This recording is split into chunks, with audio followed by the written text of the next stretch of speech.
George had a good idea of what he wanted this thing to be, but the rest of us honestly had no clue, because it was so ambitious and it was such a crazy thing to attempt. Back in the very beginning, the Clone Wars was just mentioned as something that I had written in the backstory about this war which ultimately turned the Republic into an empire. Because I'm part of the most pivotal moment in the history of the Republic.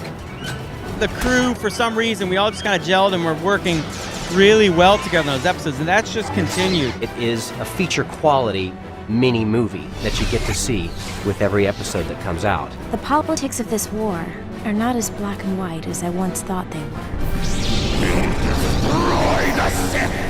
I maybe said a few crazy things in that booth. If you will not join me, you will all die. Because it's very important to recognize a character based off of its shape. We are pirates! We don't even know what that means!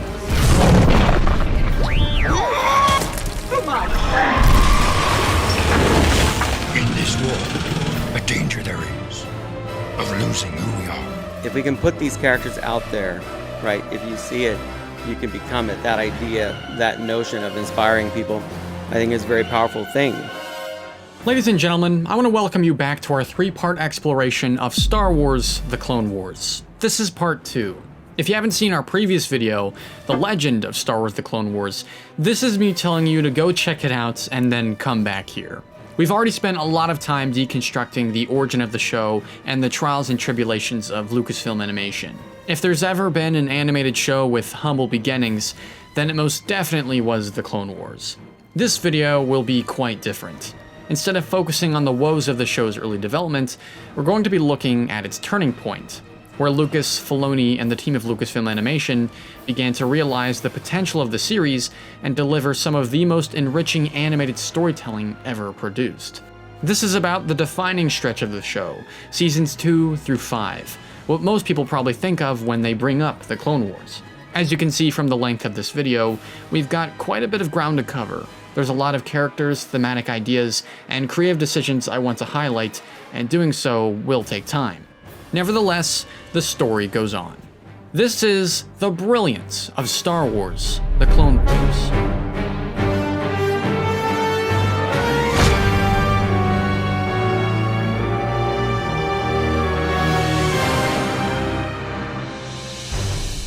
In our previous video, we highlighted how the technical hurdles faced by Lucasfilm Animation in the early stages of the show hindered their ability to fulfill Lucas's lofty vision for a 3D animated Star Wars series. In general, everyone at the studio was inexperienced and working from the ground up with newly developed in-house technology.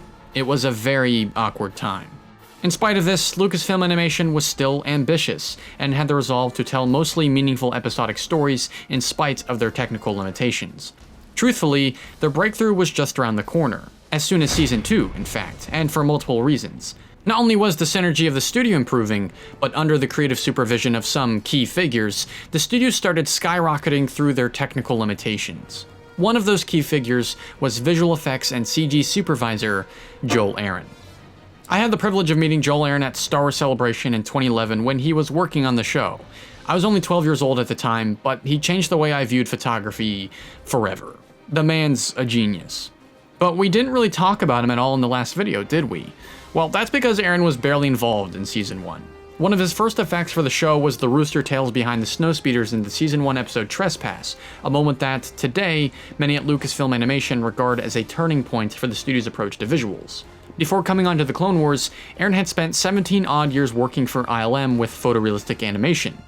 But the challenge of the speeder rooster tails, and for the overall show really, was to apply a stylistic approach to the rooster tails that fit the show's art style. Like many effects in the Clone Wars, Aaron pulled inspiration from anime, and for this particular effect, Wolf's Rain at the recommendation of Filoni. Before long, Aaron was developing the effects for explosions, Mustafar lava, Naboo waterfalls, flamethrowers, the Darksaber, the Zillo Beast and its ensuing environmental destruction, and that's just in Season 2. With the Boba Fett arc, Aaron was being consulted for the show's lighting and was promoted to visual effects lighting and CG supervisor by the Season 3 episode Night Sisters. It cannot be understated just how invaluable Aaron's contributions to the visual fidelity of the Clone Wars have been. Not only did he help pave the way for more ambitious effects, but he made significant strides in achieving Lucas's coveted cinematic look for the series. It's hard to deny that something about the show just feels different in Night Sisters. Some of that is obviously attributed to the writing, but we'll come back to that in a second. Aaron typically employs aggressive lighting techniques and high contrast. If a character's face is brightly lit, he'll almost always place them against a dark background, and vice versa. It's a technique that works wonders throughout the whole series, and is continually improved upon, even in the recent Season 7 episodes on Disney+. As the show progressed, Aaron, along with animation supervisor Keith Kellogg, led Lucasfilm Animation to conquer technical challenges of increasing difficulty, such as the Season 4 opener, Water War. Character models, environments, and textures were constantly being rebuilt, and much of the baggage of the show's early animation started to disappear. By Season 5, the look of the show had practically reached peak actualization. Between the movements and expressions of characters, the special effects, character models, environments, and lighting, no other studio, maybe ever, was producing 3D animated television at as fast a pace and as high quality as Lucasfilm Animation working on The Clone Wars. As the studio's approach to animation grew more ambitious with Season 2, so had their approach to storytelling. Because of the barriers broken on the technical front of the show, the writers were no longer handcuffed like they were in Season 1. They could start telling stories about pretty much anything, which is exactly what they did. One of my favorite things about Season 2, separate from the other seasons of the show, is that it's almost entirely made up of genre-focused episodes. This season's got episodes influenced by noir, heist films, World War II films, zombie films, space horror, political thrillers, whodunits, Navy submarine films, monster movies, westerns, and there's even an episode entirely dedicated to Akira Kurosawa's Seven Samurai. Some of these influences can be accredited to Lucas's story oversight, but much of it comes down to both the writers and directors finally embracing the mantra of all Star Wars storytelling. Any story can be a Star Wars story. The most important thing about the story is the emotions that drive it and the characters that are in it. And at the end, we decorate it up and make it Star Wars. It's not clear whether it was their goal to tell genre-focused episodes in Season 2, or if that happens organically, but by adapting all these different genres, the storytelling of the show would be elevated to entirely new heights. It presented a unique artistic challenge to the show's episodic directors, in that these episodes had to emulate the signature aspects of the genres they were influenced by. Sometimes that demanded more deliberate camera movements, hazier lighting, attention to blocking props or dialogue, or relying on imagery to tell a story. I could spend a heap of time pointing out how many Season 2 episodes apply these ideas, but we'd be sitting here a while. Because of how Lucasfilm challenged itself in Season 2, future seasons would drastically raise the standard for cinematography, editing, and direction. Over time, you can see increasingly more purposeful and creative uses of Dutch angle, dolly zoom, wide shot, crane shot, tracking shots, extreme close-up, long takes, fade cuts, depth of field, fisheye lens, split diopter shots, and every other bullet point in your film production class notebook. There's nothing revolutionary about the way any of these devices are used, but they demonstrate just how strong the creative vision behind the show came to be over time, and boy oh boy, are they effective. To the writers, Season 2 proved that the sky was the limit in the stories they could tell.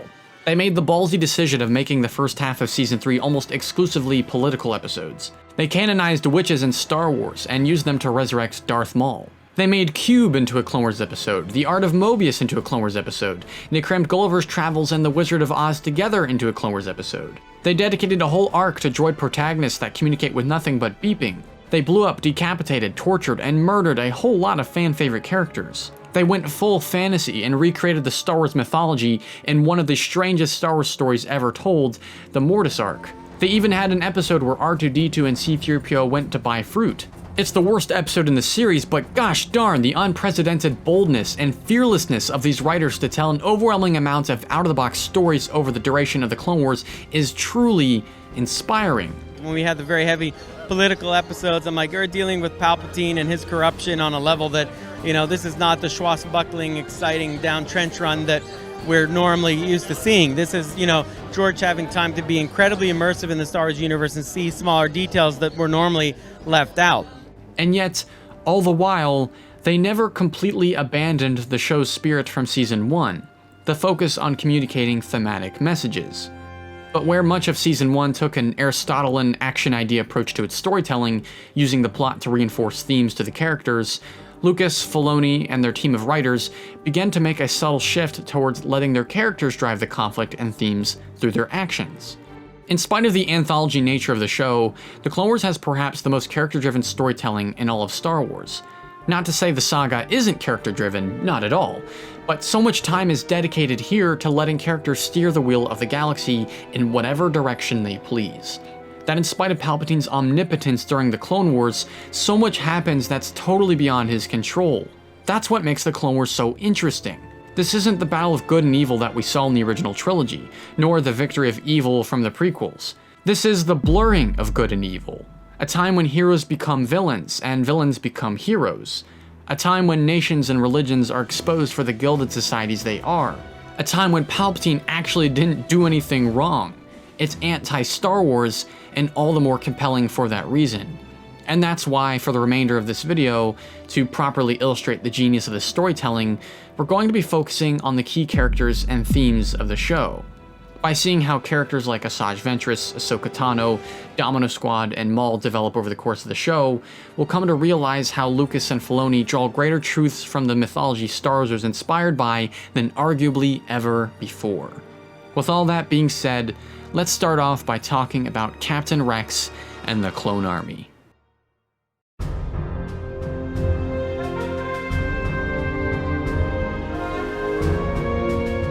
Even from the show's first episode, it was clear that the Clone Wars was taking a very different approach to clones compared to the movies and expanded universe.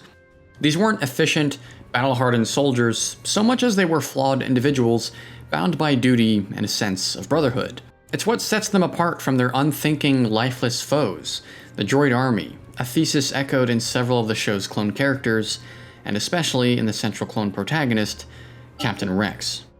In my book, experience outranks everything.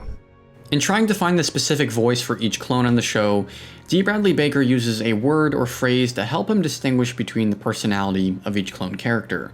According to Baker, the word he uses for Rex is solid, because that's what he is. Much like Captain America from Marvel Comics, Captain Rex is the perfect soldier. He's brave, loyal, and always does the right thing. However, perfection is boring. How can an audience connect with a character when they never struggle or show their vulnerabilities? The Rex seen through much of Season 1 was seriously begging that question.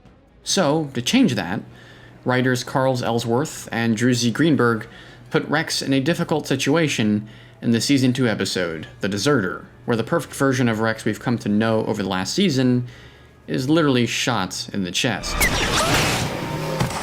Protect the captain! After the clones find shelter for Rex on a nearby farm, Rex is met by Cut Lawquane, a deserter from the Clone Army. At first, Rex views Cut as a coward and a traitor, someone who carelessly shed the brotherhood and duty for a completely irrelevant family life. But as Rex comes to realize, Cut was forced to abandon those things when his platoon was wiped out. By raising a family, Cut is exercising his right to choose. And when his family comes under attack from commando droids, Rex understands that Cut is willing to die defending them, just as Rex is willing to die to defend his brothers at war. The episode ends with Rex saying his farewell to the family and heading off into the sunset, not just with a deeper understanding of Cut, but a deeper understanding of the brotherhood he represents. The Deserter shows Rex that some things are more important than undying loyalty to a cause or organization, such as family or brotherhood. Just because all clones are engineered from birth doesn't mean they aren't capable of making that distinction. They may share the same face, blood, and banner, but they're still people. They're still individuals. And some of those individuals are deeply flawed. Unlike Rex, the members of Domino Squad are not perfect soldiers. In fact, they're pretty bad at it, at least in the Season 3 premiere, Clone Cadets, where we see the early training days of Domino Squad from the Season 1 episode Rookies. Each member of Domino Squad suffers from a fatal flaw. Echo's obsessed with following the rules, Fives is fiercely independent, Heavy feels like he has to take on every droid himself, Cut Up can't take a fight seriously, and Droidbait plays like me in Call of Duty. Come on, I even did the thing where I threw the thing at. It doesn't help that their instructors' patience are wearing thin, and that other squads are outperforming them. It's enough to make the squad leader Heavy go AWOL. That is, until the Bad Batcher 99 has a conversation with him. you're always trying to be the anchor, Heavy. Do it on your own. Well, maybe you should embrace the fact that you have a team. See, I never had that. But you need them. And they need you. Through 99, Heavy comes to realize that what makes him different from other clones is exactly what makes him a great soldier. And that applies to each and every member of Domino Squad. And so, by working as a team and playing to each other's strengths, Domino Squad overcomes their final trial and graduates from clone training. Where Clone Cadets shows what makes clones different from one another, the following episode, ARC Troopers, shows where clones stand united, their sense of brotherhood. It's one of the sure things they'll die for, or, in the late words of 99, what all clones were bred for.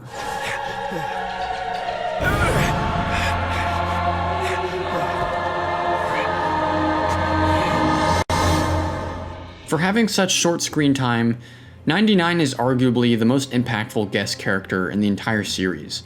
His sacrifice to defend Kamino illustrates that, like his brothers, he's always been a great soldier, even though he never got his shot. He really was one of us. Though soldiers in real life may not be engineered like clones, they still share a deep sense of brotherhood and valor. Behind each uniform is a unique human being with fears, desires, and greater aspirations, separate from the cause they represent.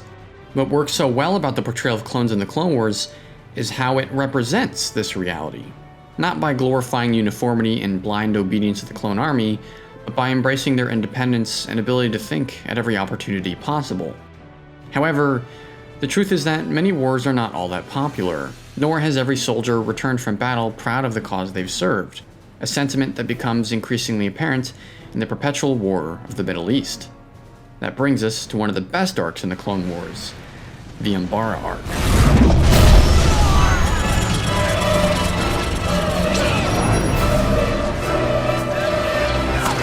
The Umbara arc is a sprawling gauntlet of death and moral ambiguity. Tell that to the next person who tells you Clone Wars is just for kids. Right from the first episode, it's clear that writer Matt Michnovetz and his team of directors took inspiration from Vietnam War films. Walter Murch, a veteran editor for Francis Ford Coppola, directs the hell out of the second episode of the arc, and even takes visual cues from Apocalypse Now.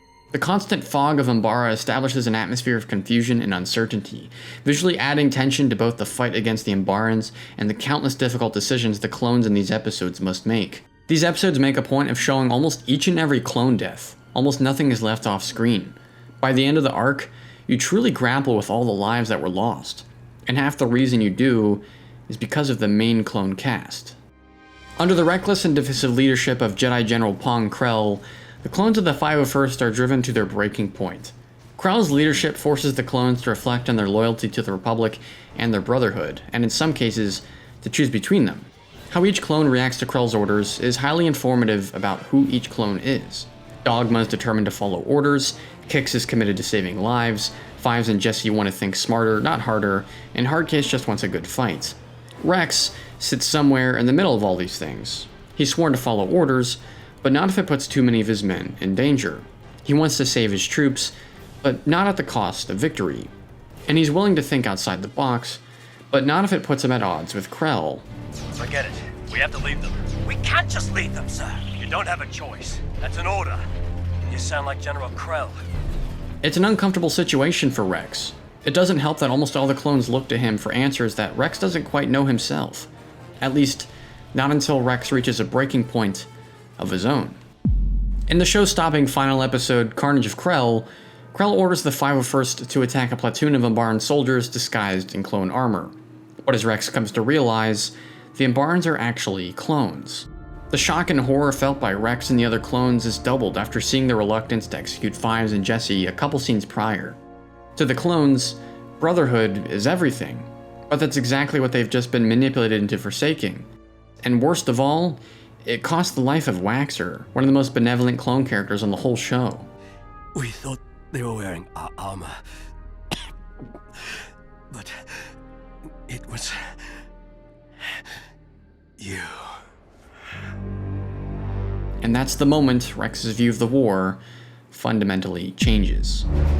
In what comes off as an Order 66 test run, The surviving clones of the 501st and 212th forego the capture of General Krell, who reveals himself to be a fallen Jedi. They eventually succeed, but not before losing dozens of lives. Fearing the recapture of the Umbaran airfield and rescue of Krell, Rex prepares to execute the General once and for all. He can't bring himself to kill a Jedi, but after being betrayed for following every order, Dogma can. I had to. He betrayed us. Umbar denotes a detrimental shift in how the Republic soldiers feel about the war. The loss of life and brotherhood now outweighs the banner they fight for. At the same time, fighting this war is what the clones were born to do. Without it, they wouldn't exist. It's a contradiction that weighs heavily on Rex, and underlines the tragic reality of the clone's existence. What's the point of all this? I mean, why? I don't know, sir. I don't think anybody knows.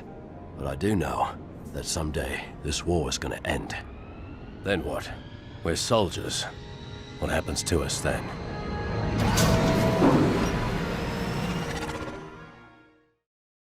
Aside from 99, one of my other favorite guest characters on the show is Clone Commando Gregor, a clone who suffers from amnesia and is subjugated to a lowly existence as a dishwasher. Through Colonel Meeber Gascon, Gregor comes to rediscover just who he is. If Captain Rex is the perfect soldier, Gregor is the ultimate soldier. It's fitting that his first and last appearance in the show is the 100th episode. His final sacrifice is an exclamation point to everything we've seen the clones go through up to this point in the series, that there's always a choice to do the right thing. He is a testament to what every clone, every soldier, every man, and every person can be.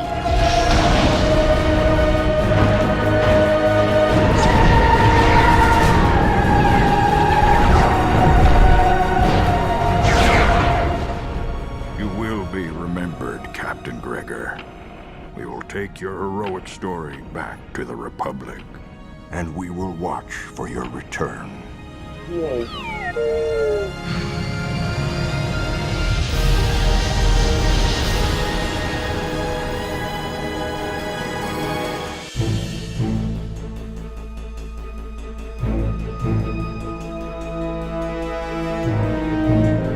In the prequels, Lucas dedicated a considerable amount of time to exploring the political process behind Star Wars. He demonstrates that even in a galaxy ravaged by war, there will be those who trivialize the conflict, or use it to gain power. The Clone Wars takes this several steps further. The episodic format of the show afforded Lucas the ability to further explore the political turbulence of the Clone Wars, and see firsthand just how a democracy becomes a dictatorship. However, the political arcs of the show are some of the most overlooked and least talked about episodes in the whole series. Though I understand what people don't like about them, I find these episodes to be surprisingly compelling, and unique to the environments of an animated show on Cartoon Network. I couldn't pass up the opportunity to talk about them. So to start, let's talk about Padme Amidala. Padme is a senator from Naboo who literally fights to free her world from the militarized control of the greedy Trade Federation, falls in love, gets impregnated by, and is later killed by Anakin Skywalker, and says a pretty iconic line about the crumbling of the Republic. So this is how liberty dies. With thunderous applause. When Padme dies in Revenge of the Sith, so does the Republic. It gets a little conflated with the other subplots of the prequels, but Padme is a symbol for democracy. In the Clone Wars, the symbolism is much clearer. Unlike the majority of the politicians she's surrounded by, Padme genuinely cares about the greater ethical good. The evil she faces isn't so much battle droids as it is greedy businessmen, negligent leaders, and corrupt senators. Padme doesn't go through an arc so much as she gives the audience a touch point for the difficult political systems she navigates. And what she and the other well-meaning political figures of the show experience highlights the corrupt systems prevalent in a democratic society like the Republic. To definitively explore this, Lucas dedicates the first half of Season 3 to recontextualizing how the audience perceives the war. The first half of Season 3 is infamous for throwing the Clone Wars timeline into a blender and using standalone episodes to logically connect more of the show's arcs with one another. One of those episodes is Supply Lines, which acts as a prequel to the Ryloth arc of Season 1. Bail Organa and Jar Jar Binks went to use the nearby world of Toydaria as a staging ground for relief supplies for the Twi'leks of Ryloth. But the Trade Federation, who are not so secretly being bankrolled by the Separatists, attempt to convince the Toydarians to retain their neutrality and not participate in the conflict. The Trade Federation is so immeasurably wealthy that they not only have their own political autonomy, but they've effectively corporatized a system of delivery that planets like Toydaria rely upon. It's like if Amazon replaced the US Postal Service and threatened to stop delivering you mail if you didn't comply with their demands. We saw the Trade Federation not so subtly enact this injustice in The Phantom Menace, but here we see the dire consequences of greed amidst a humanitarian crisis. Bail and Jar Jar eventually succeed and get the Twi'leks their relief supplies, but it comes too little, too late, and costs weeks more suffering for the people of Ryloth. The Twi'leks will live to fight another day.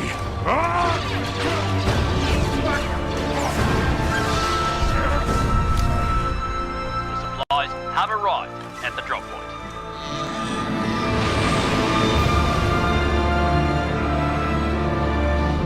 After supply lines, Cham Syndulla's disdain for the Republic is far more understandable.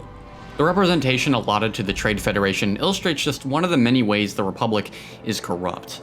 If it weren't for people like Bail or Padme, no one would believe in the Republic. And even then, there's plenty more reasons to stay neutral. Just ask Duchess Satine of Mandalore, introduced in the Mandalore arc of Season 2. I remember a time when Jedi were not generals, but peacekeepers. In the expanded universe, Mandalore was the home of the warrior people, the Mandalorians. Weapons were their religion. Weapons are part of my religion. But when Lucas introduced them into the Clone Wars, he completely flipped Mandalore's reputation and fans' expectations on their heads. At first, Satine in the world of Mandalore shows us what a less corrupt Republic might look like. The surface of Mandalore is an utter void dotted off by boxed-off civilizations, a creative decision made by Filoni to reflect the centuries of war that ravaged the planet's surface. Mandalore has lost everything because of war. It makes perfect sense that the new Mandalorians now live by a code of pacifism. In turn, under Satine's rule, the cities of Mandalore bear utopian imagery. At least, until Death Watch rears its head. Using bombings, assassinations, and fear, Pre Vizsla and his terrorist group Death Watch want to restore the old warrior past of the Mandalorians. If their attacks are successful, they'll invoke a Republic military occupation and invite Mandalore into the Clone Wars. The political game is largely rigged against Satine. She's lost the ability to self-determine for her planet's neutrality due to the legislative oversight of the Republic Senate. The whole ordeal validates her reasoning for staying neutral. The Republic is completely detached from the violence of war that Satine has tried to avoid. Even though justice prevails and Mandalore becomes a neutral, self-governing system, it comes at a cost. As a neutral system, Mandalore is closed off from several of the Republic's trading routes. This makes the government desperate to provide for its people and forces its leaders to succumb to the influence of the black market. Satine is not only being undermined by the corruption that now infects her government, but is being punished for wanting a morally sound future for her people. The only way for her to root out that corruption is to inspire change. And that begins in the Season 3 episode, The Academy. In probably one of my favorite Ahsoka moments of the show, Ahsoka transcends her role as a student and becomes a teacher to the cadets of the Academy on Mandalore. Does that mean most government officials are corrupt? Well, no. But the point is that temptation is always there, and citizens must be vigilant so corruption can't take root. The deadliest enemies of a society dwell within its borders, and from these internal threats, the people need to be protected. But if you don't trust your leaders, isn't that treason? It's every citizen's duty to challenge their leaders, to keep them honest, and hold them accountable if they're not. This might be the most important scene in the entire series for illustrating why so much time is spent on political mumbo-jumbo in the Clone Wars in the first place. Lucas and Filoni want to teach younger viewers to root out unjust systems in real life. That for all the forms evil takes, sometimes it can be as deceiving as the people running your government. Ahsoka and the cadets confront that evil by arresting Prime Minister Almec, but there are consequences. How much longer can Satine be undermined in her pursuit of peaceful sovereignty? The answer is just around the corner, but we'll get to that soon. The collapse of Mandalore both parallels and foreshadows the fall of the Republic, albeit on a more contained scale. The corruption infecting the Republic is practically a nightmare to dismantle, an evident reality for Padme in the Season 3 episode, Pursuit of Peace. After peace talks with the Separatist Senate are interrupted by a Dooku-conspired sabotage, the Republic Senate proposes to deregulate the banks and push for a military spending bill. The banking clan, Another organization that has amassed enough wealth to gain representation in the Senate tells Padme that the spending bill would have an interest rate as high as 25%, which would outright bankrupt the Republic. So to stop the bill, Padme, Bail, and Anaconda Farr speak to a number of senators who are either for the bill or undecided. The primary concern for some of these senators is retaining the support of their constituents so they stay in office. Tell me you haven't heard that somewhere before. But when Dooku sends hired thugs to silence Bail and Anaconda, Padme steps up to the plate to call out the Republic for what it's turned into. I support our brave soldiers, whether they come from the clone factories or from any of the thousands of systems loyal to the Republic. But if we continue to impoverish our people, it is not on the battlefield where Dooku will defeat us, but in our own homes. Therefore, it is our duty and our responsibility to preserve the lives of those around us by defeating this bill. More so than any anti-war sentiment explored on the show, it underlines how war and the incessant spending brought on by it renders the Republic unable to afford the basic needs of its people. Whether it's the new Mandalorians, the Toydarians, the Lurmen from Season 1, or even the Separatists, it's easy to see why the Republic has so many detractors when they can't even provide for the people their democracy is built from. Much of what affects the Republic in the Clone Wars is applicable to real-life institutions and systems of legislation. Though many of its assertions are somewhat surface level, they serve as a reminder of what should but so rarely comes first: the greater good. Maybe, with more heroes like Padme, who place fighting for the people above getting re-elected, there may be hope for change. But not before thoroughly rattling the feathers of the people who've rigged the system. For now, we must adhere to the principles of our democracy.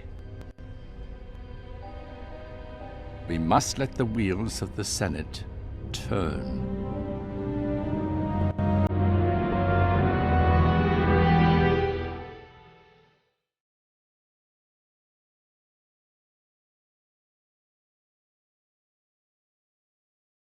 Since 1977, the battle for good and evil in Star Wars has largely been personified by the light side and the dark side, with the differences between both sides kept morally, ideologically, and aesthetically obvious. The light side is about compassion, knowledge, and defense, while the dark side is about selfishness, anger, and vengeance. And heck, if you wear all black, use a red lightsaber, or shoot lightning out your fingertips, chances are you're evil. Though it seems obvious which side has the moral high ground, it's not so clear in the Clone Wars, at least not in practice. A lot of what the Jedi do in the show puts the greater values of the light side in question, but that's just one half of the equation. What about the dark side? Is it truly the ultimate evil it's cracked up to be, or is that just a vague misconception? Why would anyone choose the dark side over the light side, and what about it complements its practitioners? These are just some of the questions that Lucas and Filoni ask about the dark side in the Clone Wars, and the way they go about asking those questions begins with Asajj Ventress. Ventress was born as an unused character concept for Attack of the Clones. She made her debut in Tartakovsky's series as a Sith acolyte for Anakin to fight before being brought into the Clone Wars as Count Dooku's Sith assassin. In the show's early seasons, Ventress comes off more like a force-powered boss fight than an actual character. But that fundamentally changes in the Season 3 episode Night Sisters, where Darth Sidious orders Dooku to kill his assassin in order to maintain the Rule of Two. Much like Rex and the Deserter, Katie Lucas all but literally kills the persona of Ventress. You have failed me for the last time. You are no longer my apprentice. And now, you shall die. Fleeing to Dathomir into the care of Mother Talzin and the Night Sisters, we see flashbacks of Ventress's checkered past and who she was before becoming a Sith assassin. She was taken from her family, rescued by the Jedi, lost her master to pirates, and then fell to the dark side. The whole flashback sequence is a clever way to peel back the curtain on Ventress and understand what drove her to the dark side. And it's also instrumental in getting the audience to empathize with the dark side character, that in spite of the menace she's been to the Jedi in the past, she's been a victim her whole life. Of course she'd want revenge against Dooku. Though, as one could predict, that doesn't quite pan out. To exact her revenge on Dooku, Ventress consults the Night Brothers on Dathomir to find the perfect warrior, someone capable of enduring as much pain as they can inflict. Unfortunately, that warrior ends up being Savage Opress.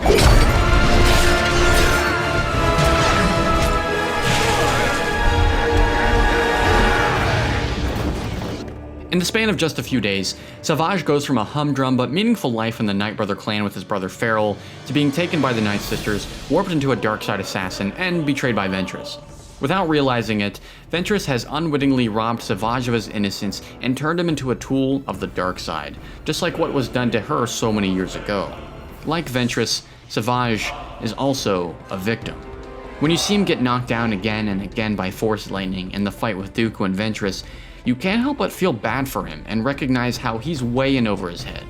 At the same time, there is something remarkably terrifying about the brute force Savage is capable of. The dark side has empowered him to use his rage as a weapon, and on some level, the audience can understand that. Ventress, on the other hand, is a bit harder to forgive. Through Savage, Ventress has accomplished nothing but recreate her trauma. Season 4 picks up with the story of complicated dark-side characters with the brilliant return of Darth Maul arc. This arc is one part Ventress, one part Savage and Maul, and all parts morally ambiguous characters. The first 2 episodes show Ventress in a period of growth and discovery. Having finally seen the futility of revenge, Ventress turns her back on the dark side and embraces her Night Sister family. Unfortunately, this new leaf is temporary. Like everything and everyone she's ever cared about, this too will get taken from her. The last stand of the Night Sisters is appropriately horrific. Not just because they're spooky witches, but because the helpless destruction of this tightly wound clan is nothing short of tragic. When the massacre draws to a close, the Sith have gained absolutely nothing but more weightless power. The Night Sisters, and especially Ventress, have lost everything.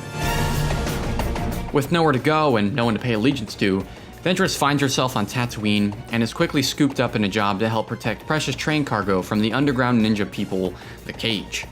In almost every aspect, Bounty is a total departure from the action horror of Massacre. It's a train robbery replete with impressive long takes, brilliant choreography, and non-stop action. And instead of fighting for a family she cares about, Ventress is fighting to get paid. Fighting for virtually nothing at all. At least until she discovers that the precious cargo she's been paid to protect is actually a princess and the sister of the Cage's leader. Initially, Ventress is indifferent, but soon realizes just what the princess will lose if she is delivered. You'll never know what it's like.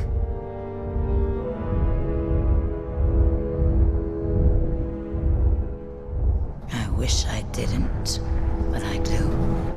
By saving the princess and returning her to her family, Ventress proves that she's finally able to confront her past constructively and heal from it. She's escaped the dark side and finally has a cause to fight for: her independence. Once I was just like you, but I'm not that person anymore. Now, I have a future. The second half of the arc picks up with Savage looking for his long-lost brother. Similar to Ventress, Savage also wants to reconnect with his family, but not for the sake of moving on. Instead, he wants to be trained in the dark side and have power to call his own. And who better to give him a lesson in power than his long-lost brother, Darth Maul.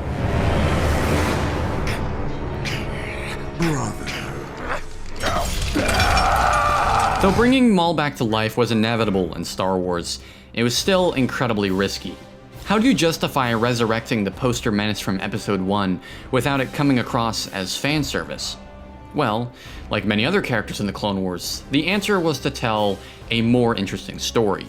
Ventress and Maul were both students of the dark side before being betrayed by their masters and left to die. But where these two characters deviate, as illustrated by the arc, is that Ventress is capable of learning from her mistakes and growing as a person. Maul is not. In fact, as we come to see, Maul never learns anything. Maul embodies the Greek figure Sisyphus, who was crowned king, cheated death twice, murdered and pillaged, all before Zeus punished him to roll a boulder up a hill only for it to tumble back down on him for all of eternity. That is Maul.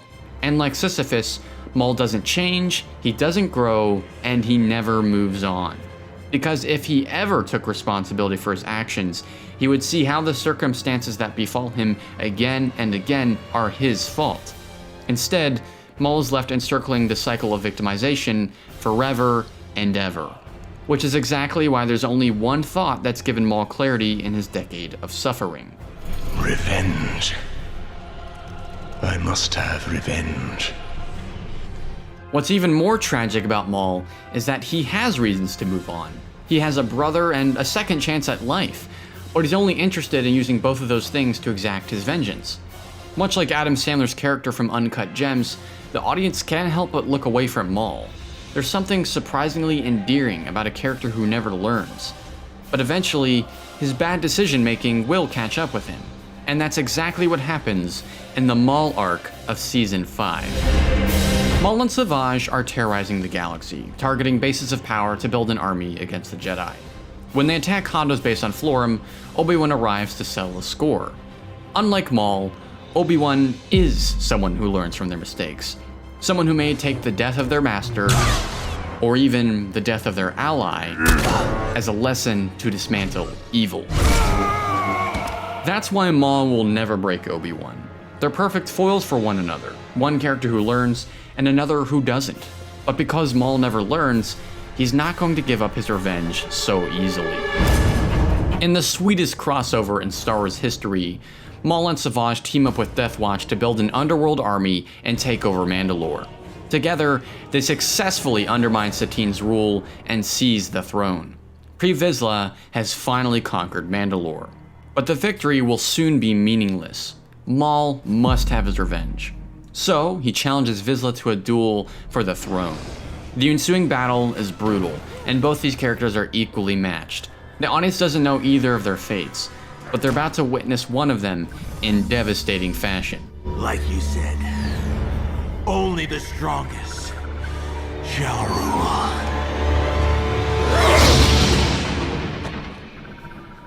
Maul has doomed Mandalore.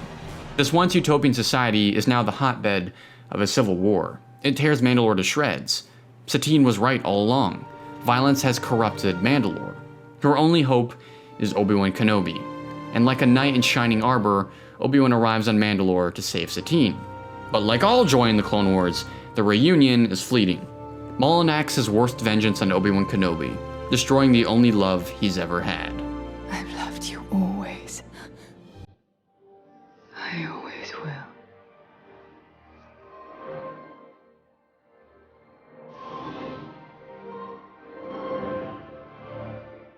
The audience has rarely seen Obi-Wan this broken. It really puts into context just how much Obi-Wan has undeservingly lost because of the Clone Wars. Though he never lets loss corrupt his character. And so while Satine's death affects Obi-Wan more than maybe anything he's ever experienced, surviving it will make him stronger. As for Maul, the bill comes due.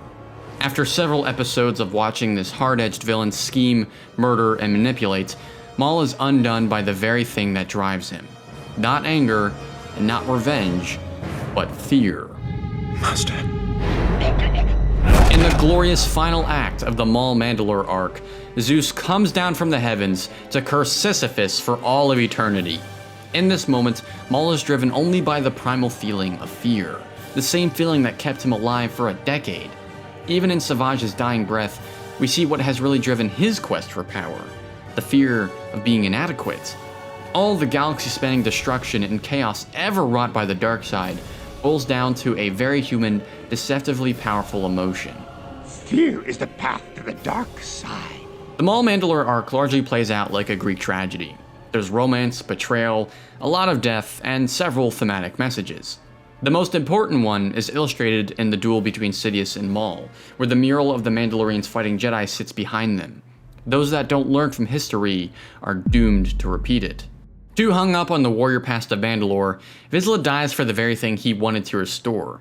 And by inviting the warrior tradition back into Mandalorian culture, Death Watch has entered a civil war that will ravage their home. Savage meets his fate for failing to learn from the mistakes of the dark side users around him, and Maul, for never learning anything, loses everything. Again. Through the character studies in this arc and throughout the series, we see the essence of the dark side. The people who fall on this path are really just trapped in a cycle of victimization and fear, using power to fulfill a void that was taken from them. That in spite of the unspeakable cruelty those who wield the dark side are capable of, it ultimately comes from a place of weakness. That's not to say their actions are completely justified, but by forcing us to see beyond the dark cloaks, red lightsabers, and force lightning, the Clone Wars demonstrates the complicated truth that, sadly, the dark side is sometimes the most human of all. Do you become more dangerous and fall to wickedness, or do you, in the face of fear, turn to good? Fear is the root of all evil. Fear destroys everything. Fear makes you make decisions you would not make because you're afraid. And if you take nothing else away from Star Wars, you should make no decision out of fear.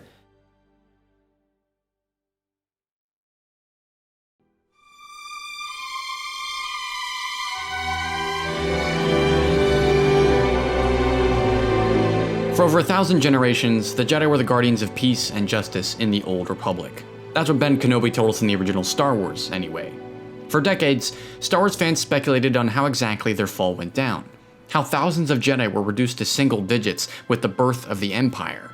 Is it possible the Empire was some militaristic might who annihilated the Jedi with deadly efficiency, or that Emperor Palpatine single-handedly killed every Jedi himself? As it turned out, the truth was a bit more poetic. The Republic that the Jedi swore to protect became the Empire, and the very war they perpetuated ended up destroying them. From a certain point of view, the Jedi brought about their own demise, and you best believe the very seed of that idea is present in the Clone Wars. In Season 1, we meet several different Jedi, and all of them are heroes. More so, we meet many of them through Ahsoka Tano, who, again, following the analogy set up in my previous video, represents the viewer. Both us and Ahsoka are seeing the Jedi with the same color-coded goggles that fans revered the Jedi with for decades before the prequels.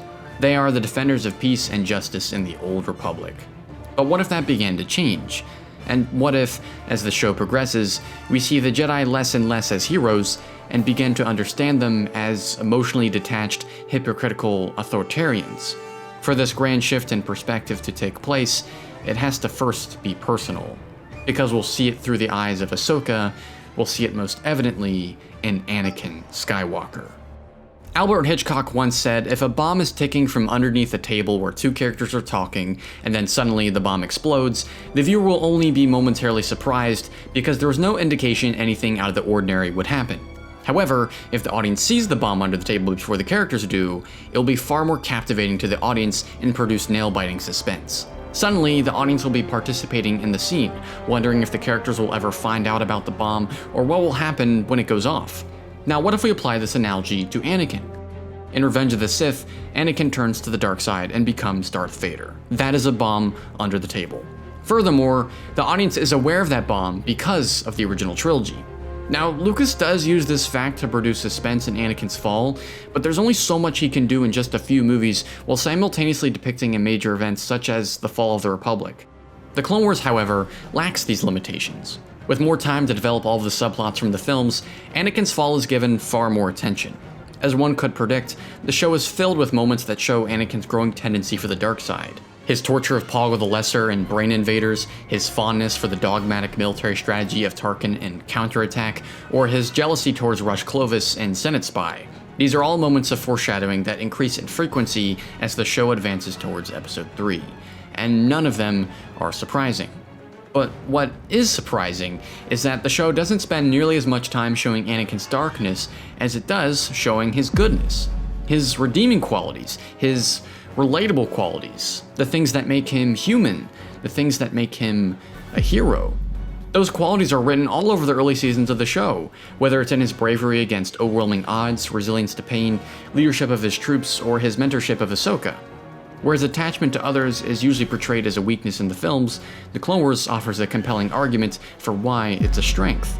His persistence to find R2-D2 in Downfall of the Droid, his decision to open the holocron in exchange for Ahsoka's life in Cargo of Doom, or his refusal to stop searching for Ahsoka in Weapons Factory.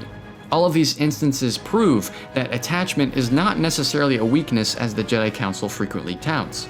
Attachment is exactly what pushes Anakin to save lives, to stop evil in its tracks, to do the right thing. Because of the Clone Wars, the audience comes to appreciate how all these things render Anakin a force for good. Now let's look back at Ahsoka. The interesting quality of Ahsoka's character is that she was raised in the temple at a time when the Jedi were not expected to be generals. This applies to every Jedi in the Clone Wars, but unlike the majority, Ahsoka is at a very impressionable age. Her Jedi teachings have been conflated with battle strategies, top secret intel, separatist superweapons, and galactic conquest. Inevitably, it's enough to confuse Ahsoka. We see that right from the Season 2 opener Holocron heist, where Ahsoka chooses the reckless pursuit of the enemy over having self-control and patience. She makes a similar mistake in Cargo of Doom by chasing down Cad Bane by herself. Though Anakin rescues her, Ahsoka realizes how Anakin's overconfidence is getting the better of him. That's when it all clicks. Patience! Master. Patience. You're right. This is the moment in the show Anakin and Ahsoka become a true team. Though Ahsoka is still learning how to maintain her peacekeeping duties at war, Anakin's insecurities put him in a similar situation. Both these characters have much to learn, and the beauty of that dynamic evolves and grows throughout the course of the show. Where Ahsoka once questioned Anakin's teachings against the Jedis, she starts to make the distinction herself and absorb the best of both worlds. By the Season 2 finale Lethal Trackdown, Ahsoka has seemingly mastered the lessons of patience and self-control that she struggled with from the very first episode of the season. Ahsoka has grown, and much of it is because of listening to the people around her. But in Season 3, she faces the opposite challenge. In Assassin, Ahsoka must learn the value of listening to herself, of trusting herself, and everything she's been taught. The lesson comes again in Heroes on Both Sides, where Ahsoka travels to Raxus with Padme to talk to Mina Bonteri. Like Ahsoka, the viewer has been inundated with the black and white conflict of the Republic and Separatists up to this point in the show.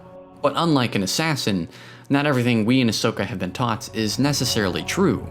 Mina and her son Lux are peaceful Separatists, and strike a surprising chord with Ahsoka's inner values. Well, I mean, you think we're all the bad guys, but how many of us have you actually met? And droids don't count. Well, other than military officers like Grievous and Ventress, none, I guess. You and your mother are the first. Well, look at me. Am I so bad? Because Heroes on Both Sides is so fundamentally important for Ahsoka's perspective, it's important for the show. With the imminent Night Sisters arc, where the audience is trained to root for dark side characters, and the Citadel arc, where we meet the morally bankrupt Tarkin for the first time, a shift is truly taking place.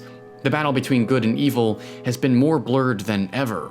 It's not enough to blindly follow one side. Ahsoka has to make a distinction. Once again, that can be harrowing for someone as impressionable as Ahsoka, but because she has a front row seat to the heroism of Anakin Skywalker, the distinction she makes is one of pursuing the right thing.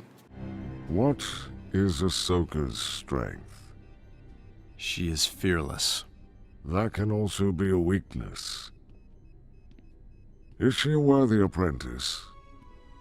No one has her kind of determination. Except you. In the most dangerous game-inspired Season 3 finale Padawan Lost and Wookiee Hunt, Ahsoka is completely on her own for the first time ever.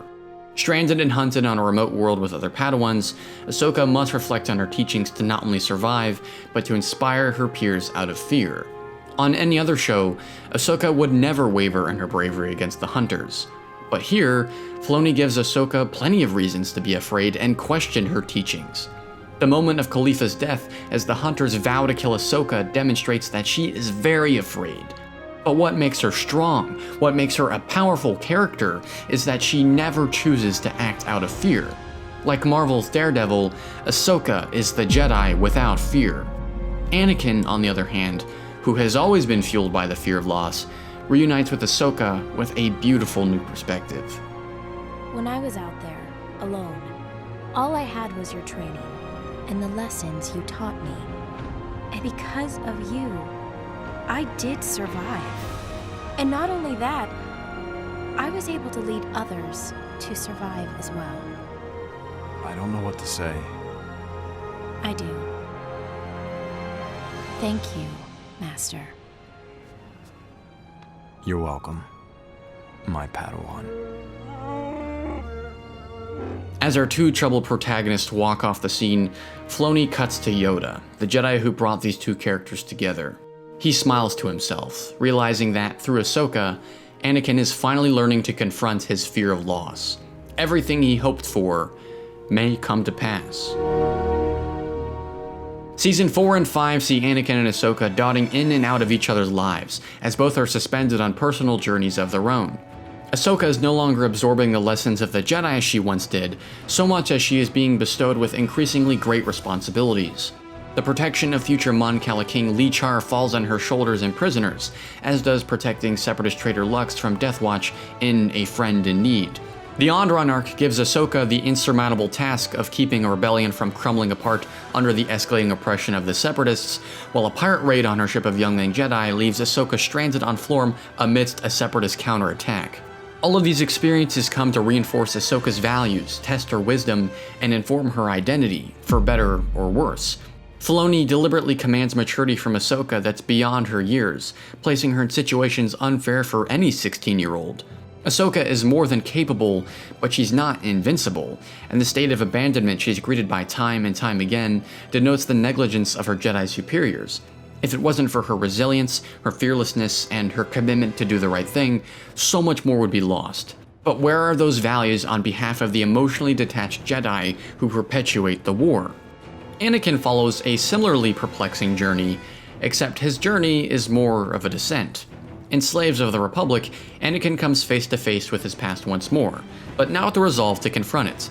Rather, because of Zygerian Queen Mirage Centel, Anakin is made drastically more aware of how his resentment for slavery lives on in his loyalty to the Jedi Order. What makes you think I was a slave? The noble selflessness in your eyes. Your commitment to the service of something greater than yourself. Your Jedi, the Grand Republic, even your friends. I don't see commitment as slavery. Oh, it is. When it comes at the cost of yourself. So often does Anakin find himself in situations where the Jedi teachings prevent him from going far enough to do what he deems necessary. But Anakin is a troubled, fearful soul, and rather than helping him confront those difficult emotions, the Jedi repeatedly tout the same apathetic remarks about attachment. If that renders Anakin weak in the eyes of the Jedi, then maybe he really is a slave. Anakin's contempt for the Jedi Order worsens in the Obi-Wan Undercover arc, where Obi-Wan fakes his death.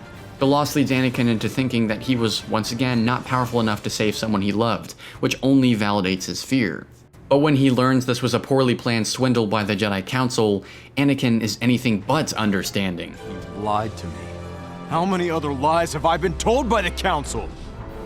And how do you know that you even have the whole truth? Once again, the emotionally unattentive Council fails to see how their actions have betrayed one of their own. It compels Anakin down a darker, more distrustful path. Anakin is fighting a losing battle for his soul, and he's fighting it with unchecked power. Having seen the more balanced, braver Anakin from the early seasons of the show, Anakin's descent is legitimately heartbreaking. Every slight he's ever been dealt by the Jedi is totally understandable and far more tragic for that reason. More than ever, there's only one thing that gives Anakin purpose in his fractured existence: his attachments. Anakin and Ahsoka's paths converge one more time in the show-stopping Season 5 Ahsoka arc. Let's agree on something. If this arc were a film, it might be the best Star Wars movie. This 4-episode, Hitchcockian-inspired thriller is a devastating reality check for the heroes of our show.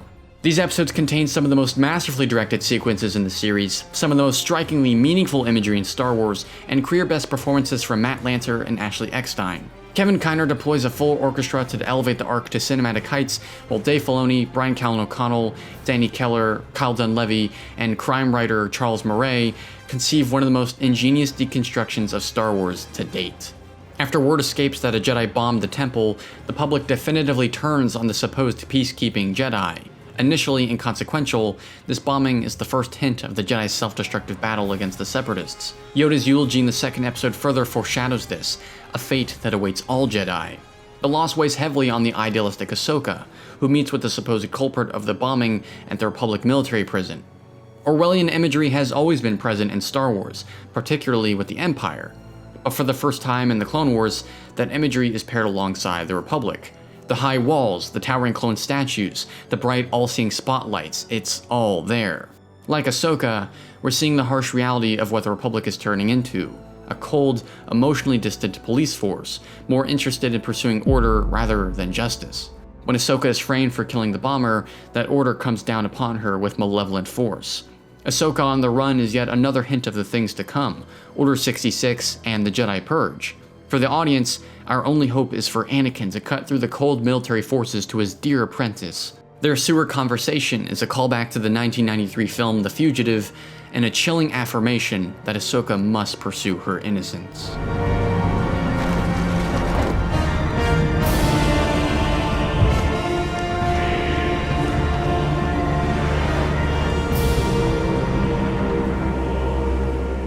After seeing how little the Jedi and the Republic tend to their people, the ravaged appearance of the underworld comes as no surprise.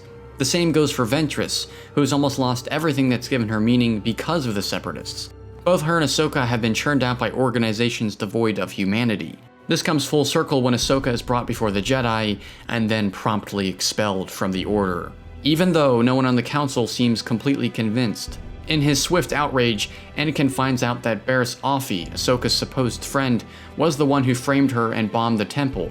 Her final speech is an unshakable confirmation of everything we've discussed. Because I have come to realize what many people in the Republic have come to realize. That the Jedi are the ones responsible for this war. That we've so lost our way that we have become villains in this conflict. That we are the ones that should be put on trial. All of us! The final scene of The Wrong Jedi may be the best scene in animated TV history. The Jedi are ready to welcome Ahsoka back into the Order. Some of them are jovial, like Plo Koon and Obi-Wan, while some treat Ahsoka's framing as if it were some sort of test. Anakin, more in touch with his humanity than maybe anyone in the room, is the only one to apologize. Kevin Kiner's music shifts in mood between all the characters, and then eventually back to Ahsoka. Anakin holds out her Padawan braid and gives us the warmest expression he's ever had on the show. He's not just asking for his apprentice to come back, but also his friend, his sister, one of the few people that's given his life meaning. Finally, Ahsoka makes her choice.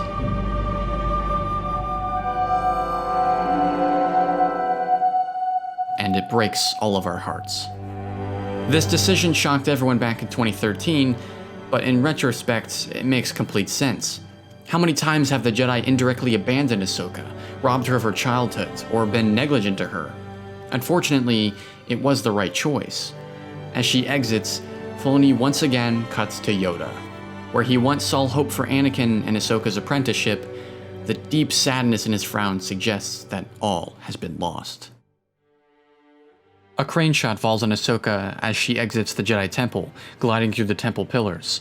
It's a shot that conveys the generations of gilded Jedi legacy she now walks away from. As Anakin runs out to his best friend, we find a rare moment of complete solitude in the Clone Wars, ironically at the mouth of the legendary Jedi Temple. Through Anakin's desperation and all of his reasoning, it seems that, more and more, Anakin is really only talking to himself. Ahsoka, the Jedi without fear, makes the choice Anakin could never make: to let go.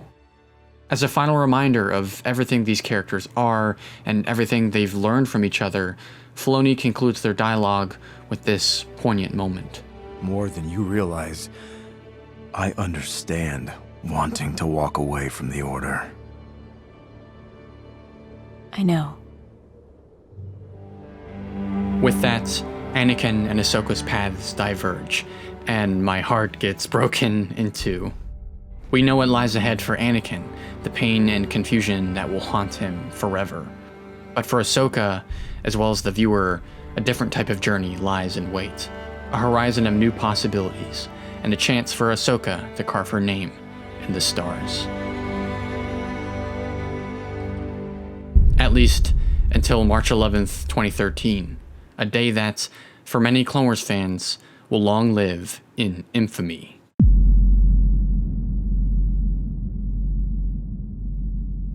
And even like with the older fans, I went from having a lot of these older guys who were like, why is it a girl? To being like, you're not gonna kill her, are you? I'm like, why? Why? Wow, you care? Suddenly you care? Why do you care? Well, she's just a really interesting character. Really? you're interested now, because before you were complaining, yeah, well, that's before, well, we didn't know her as a character. I'm like, oh, wow, really? So you mean you shouldn't have judged this until you saw it? That's interesting. It's really interesting.